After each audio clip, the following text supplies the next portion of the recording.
율법사가 예수님을 찾아와서 시험하려고 했다고 했죠. 의도적으로 예수님을 공경에 빠뜨리고자 하는 목적을 가지고 뻔한 질문임에도 불구하고 질문을 했다는 의미 부여가 있습니다. 자, 25절에 보세요. 어떤 율법사가 일어나 예수를 시험하여 이르되 선생님, 내가 무엇을 하여야 영생을 얻겠습니까? 영생에 대한 아주 중대한 문제를 두고 예수님 앞에 그 길이 무엇인지, 그 지름길이 무엇인지, 참되고 바른 그 길이 어떤 것인지, 어떻게 살아야만이, 어떤 삶을 이어나가야만이 영생의 놀라운 복이 임하게 되는지 여쭙습니다. 참 평범한 질문입니다. 누구나 다 가질 수 있는 그 마음가짐이죠. 그리고 목적을 두고 싶어하는 그런 질문입니다. 그런데 일상적이면서도 평범한 이 질문이 우리 신앙인에게 있어서는 정말 바르게 살아가는 삶 가운데 아름다운 미덕의 모습을 갖추기를 원하는 시대적인 경종의 목소리가 되었다는 것이죠. 자, 26절 보세요. 예수께서 이르시되 율법에 무엇이라 기록되었으며 네가 어떻게 읽느냐. 자, 영생의 길을 어디서 찾느냐라고 하는 것은 하나님의 말씀을 통해서 찾는다는 것에 대한 대답을 주고 있습니다. 우리가 세상에 어떤 일을 하거나 어떤 철학이나 어떤 사상, 어떤 논제를 가지고서 우리의 삶의 답을 추구하려고 할 때가 많습니다. 그래서 어떤 사람들은 어떤 명인을 찾아가고 또 어떤 책 속에서 그 길을 찾으려고 하고 사상적인 어떤 중요한 그 틀 속에서 답을 얻으려고 할 때가 많습니다. 그러나 답은 성경 속에 있습니다. 하나님 말씀 속에 답이 있습니다. 우리가 주님의 몸된 교회에 나와서 하나님 앞에 영광 돌리면서 신앙생활을 합니다. 매주 이렇게 지날 때마다 무수한 말씀을 우리가 받아서 먹죠. 혹은 하나님의 말씀 성경을 묵상하면서 우리 자신 속에 삶의 표준과 기준을 정하고자 합니다. 여러분 왜 그렇게 생각합니까? 하나님의 말씀 속에 기준이 있기 때문에 그렇죠. 그러나 정작 그 기준을 알고 있으면서도 불구하고 오늘 본문 말씀의 모토와 같이 핵심적인 줄거리를 예수님께서 주신 것처럼 말씀은 있지만 실천하는 자가 없도다 라고 하는 아주 중요한 말씀을 주께서 주고 계시는 거죠. 세상에 말씀이 없어서가 아닙니다.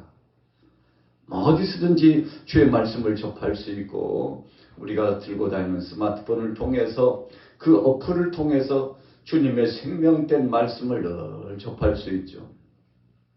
그래서 우리가 스마트폰을 켜면은 어플을 가지고서 말씀을 늘 들을 수도 있습니다. 또 영상으로 보는 성경도 우리가 체크해 가지고 그 말씀을 계속 묵상하여 읽어 내려갈 수 있죠. 또 어디서든지 어플이나 사이트를 통해서 하나님의 말씀 설교를 들을 수도 있습니다. 또 성경 공부도 할 수 있습니다. 이와 같이 아주 중요한 하나님의 말씀이 어디서든지 항상 접할 수 있는 귀한 말씀이 있는데 그러나 말씀의 홍수에 살아가고 있으면서도 불구하고 오늘 저와 여러분들의 그 심령 상태는 어떻습니까? 갈급함이 있다는 것이죠. 오늘 본문 누가복음 10장 25절부터 나타나고 있는 이 어떤 율법 교사도 갈급함이 있었습니다. 예수님께 와서 질문한 거죠. 어떻게 해야 영생을 얻습니까? 어찌해 영생을 얻습니까? 라고 오늘 본문을 통해서 예수님 앞에 질문하면서 길을 물었던 거죠. 그래서 우리가 한강물이 참 물이 얼마나 풍성합니까? 도심지에 이 물을 끼고 있다는 것은 행복한 것이죠. 또 도심지는 물이 끼고 있지 않는 곳이 없어요. 그만큼 물이 귀하다는 거죠. 그런데 한강에 배를 띄우고 참 서울의 그 아름다운 장관의 경치를 구경하기도 하고 한강변을 산책하기도 해서 그 많은 물을 보지만 그 물을 우리가 한 컵이라도 떠서 먹으라고 하면 먹을 수 있나요? 먹을 수 없어요. 냄새가 나요. 또 더 가까이 가면 많은 오염 물질들이 보여요.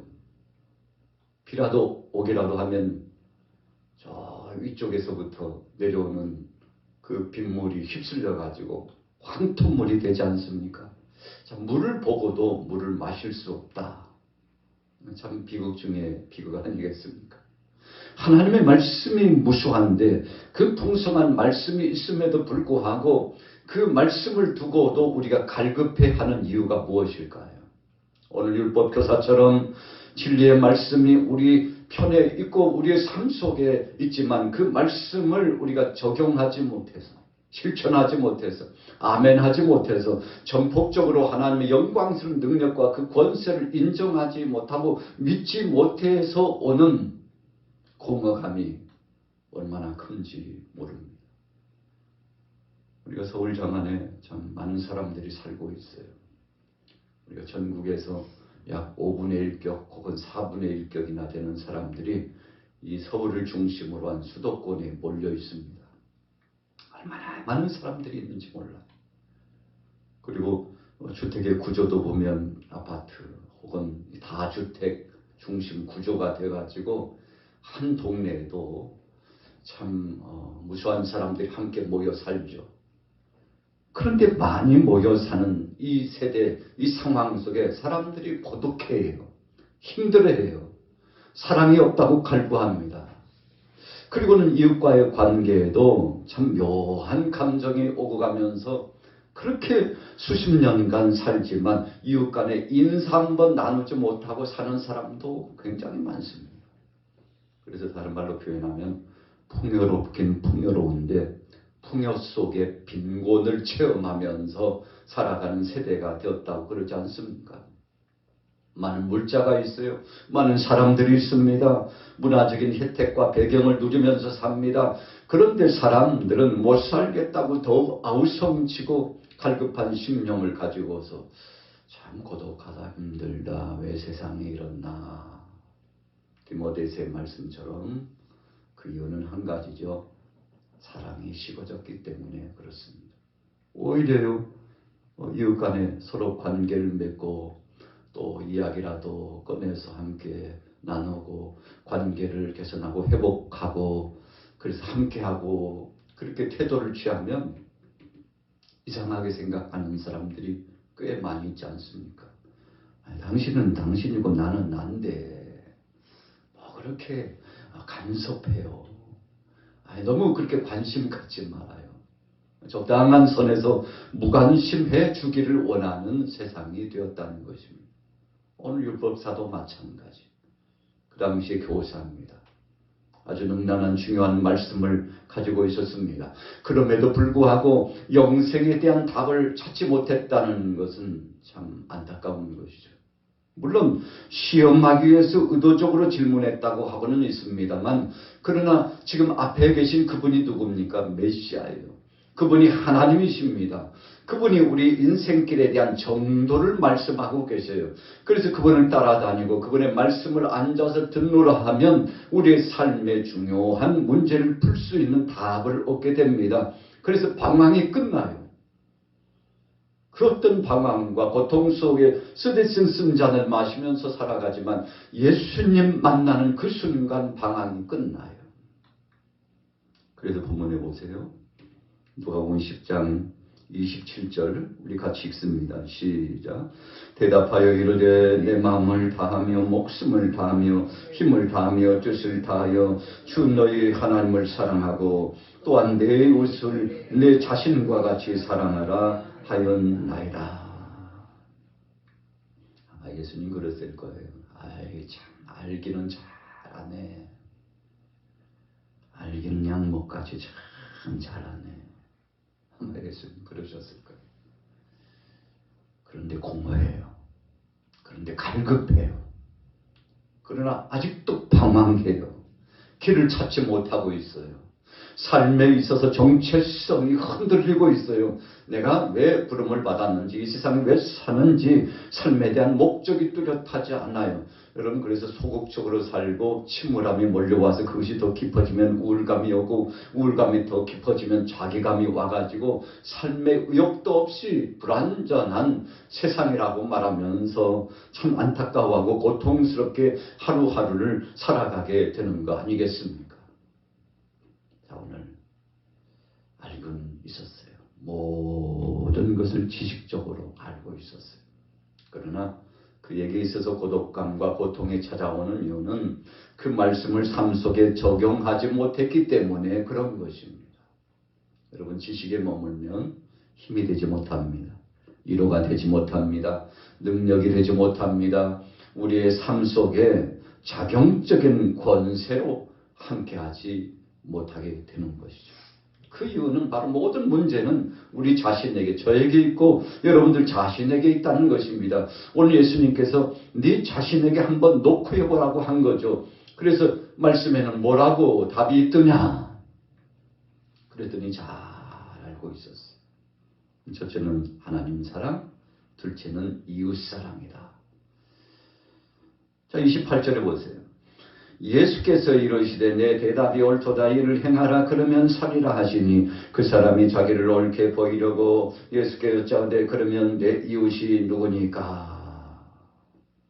자, 알고 있으면 그 말씀을 실천하고 살라. 그렇게 하면 네가 영생하는 복을 누리게 되리라. 삶에 대한 답을 주시고 있습니다. 지름길을 알려주고 있어요. 길이요 진리요 생명 되신 예수님께서 분명하게 말씀을 해 주셨습니다.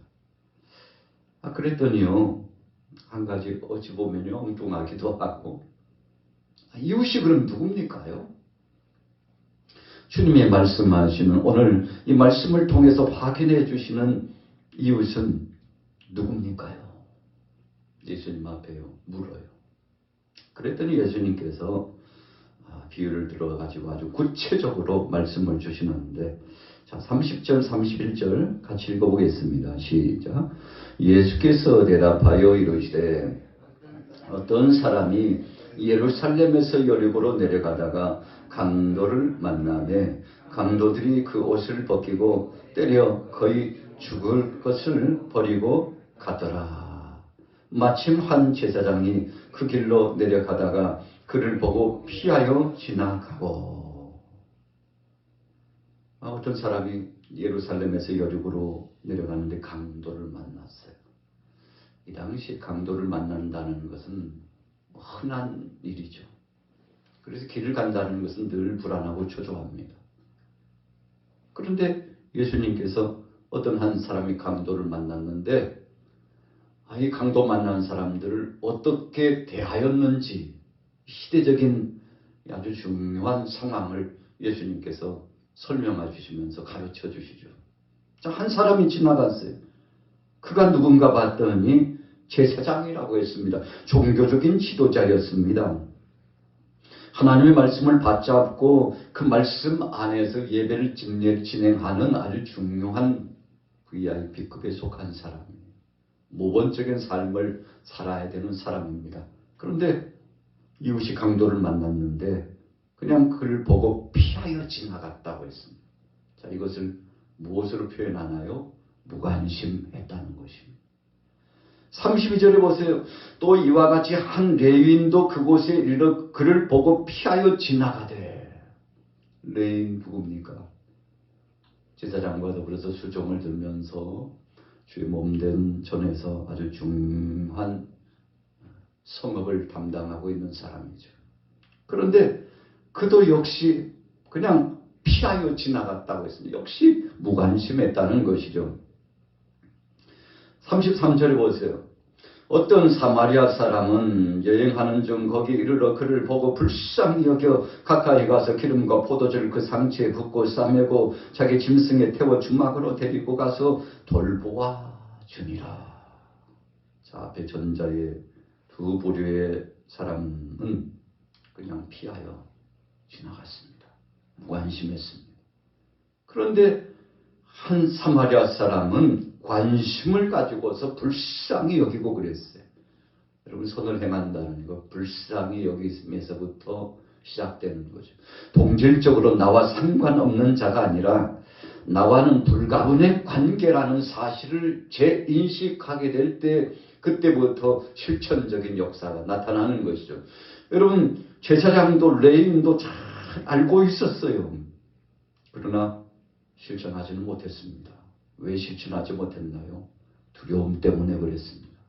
그 당시 상황적인 그 상황이 자신을 꽁꽁꽁 묶어두었습니다. 상식이 바로 그 사람들을 묶어두었습니다. 이런 상황이면 피하는 것이 중요하지. 혹시라도 나도 이 일 때문에 연루가 돼가지고 문제를 만나게 됐지 않을까라고 하는 두려움이 급습해 왔다는 것입니다. 그래서요, 관심을 갖지 못했습니다. 무관심하고 피해 갔습니다. 그런데 오늘 33절부터 나타나고 있는 사마리아 사람은 관심을 갖고 끝까지 돌보아 주었다고 예수님께서 말씀하고 계시는데, 우리가 인물론으로 따져가서 보고 상황적으로 어떤 한 부류의 대상을 오늘 본문을 통해서 연구해 보면 이 사마리아 사람은 어떤 사람입니까? 사실은 유대인들이 늘 멸시하고 조롱하고 함께하기를 원치 않고 죄인 중에 상죄인으로 취급했던 사람들 아닙니까? 그런데 오늘 예수님은 바로 그 사마리아 사람이 선한 마음을 갖고 불쌍히 여기는 마음을 갖고 그것도 자신을 괄시하고 미워하고 있는 유대인급에 속한 자신들 향하여 돌을 던졌던 그 사람의 강도 만났는데 외면하지 않고 관심을 갖고 사랑하는 마음을 갖고 나와는 상관없는 자가 아니라 내 형제라는 그 사랑의 띠를 두르고서 얼마나 성실하고 친절하게 돌보아 줬는지, 여러분, 예수님께서 이 답을 주신 것은 좀 의도성이 있습니다. 무슨 의도입니까? 너희들은 사마리아 사람을 관심도 주지 않았지만 그 사마리아 사람은 어떠하느냐? 그 사마리아 사람은 바로 너희에 대해서 지대하게 선한 마음을 가지고서 너희를 향하여서 선대하고 보살펴 주었다는 거죠.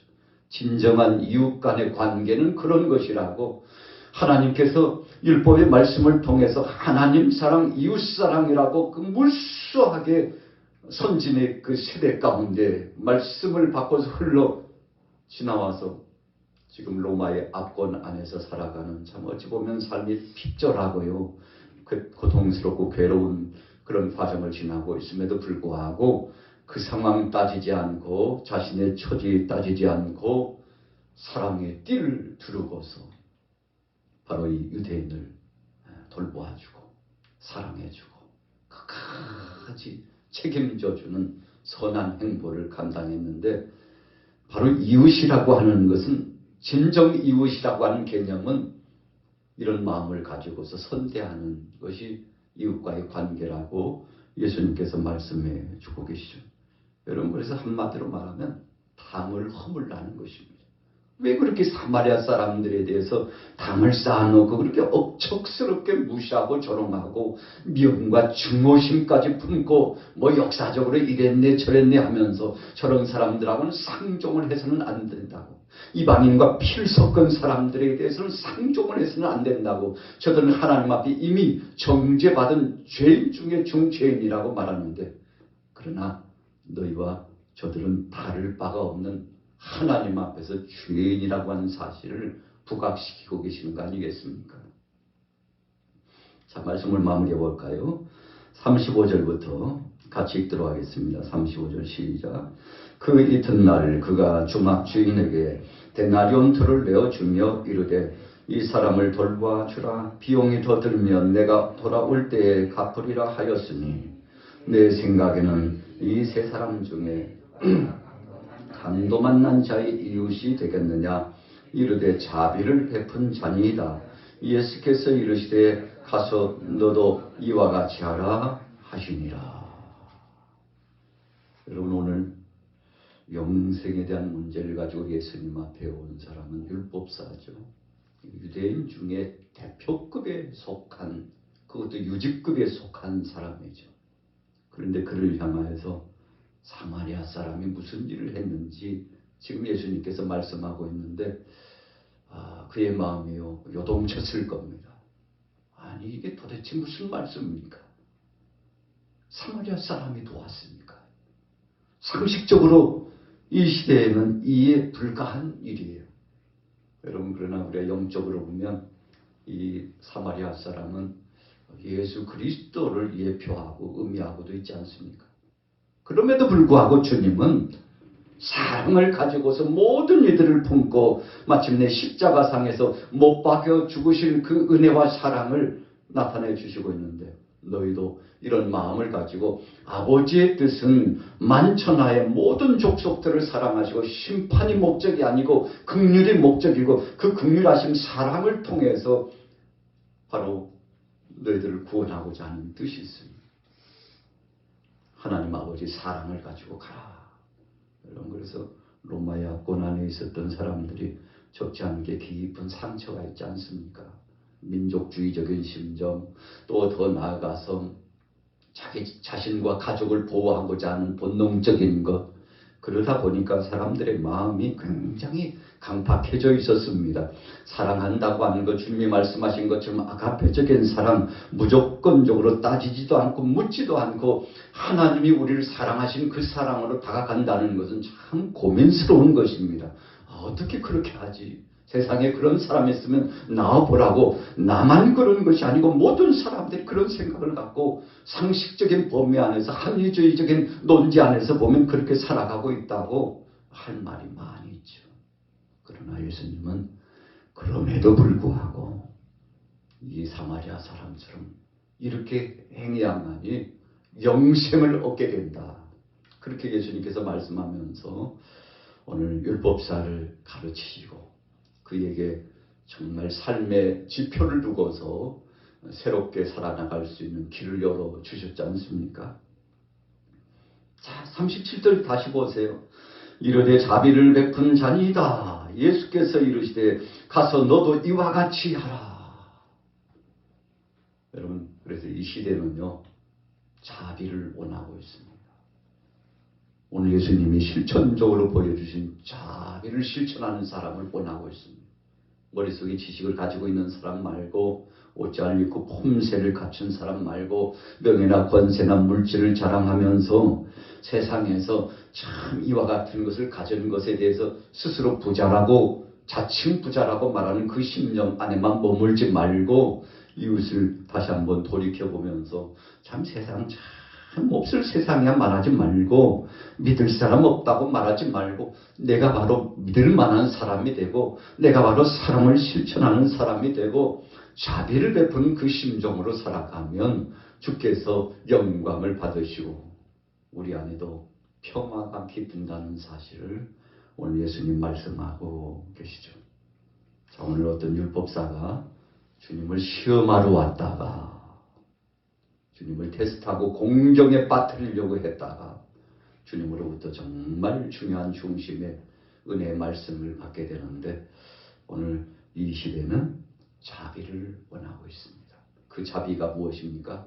그리스도의 사랑을 원하고 있는데 저나 여러분들이나 이 사랑에 고파 있습니다. 그렇게 물이 많은데 홍수가 이루고 있는데 마실 물이 없다는 거 아니겠습니까? 오늘 성령으로 임재하시는 우리 속에 말씀하시는 그 말씀을 아멘, 아멘으로 순종하셔서 끊임없이 세대를 보면서 거부하고 끊임없이 핑계대고 하나님의 뜻을 거스려 나가서 삶 속에 적용하기를 원치 않는 우리 자신들을 돌아보면서 주여 오늘부터 이제 지금부터라도 이 말씀을 실천하면서 사는 자, 자비를 베푸는 신실한 하나님의 사랑으로 나아가 이 시대를 밝혀나가는 진리의 봉합불을 들고 나가는 믿음의 사람 되기를 소원합니다. 성령님 도와주시고 오늘도 기도할 때 이런 믿음의 사람 될 수 있도록 역사해달라고 주님 앞에 간구하며 믿음으로 승리하시기를 예수님의 이름으로 축원합니다.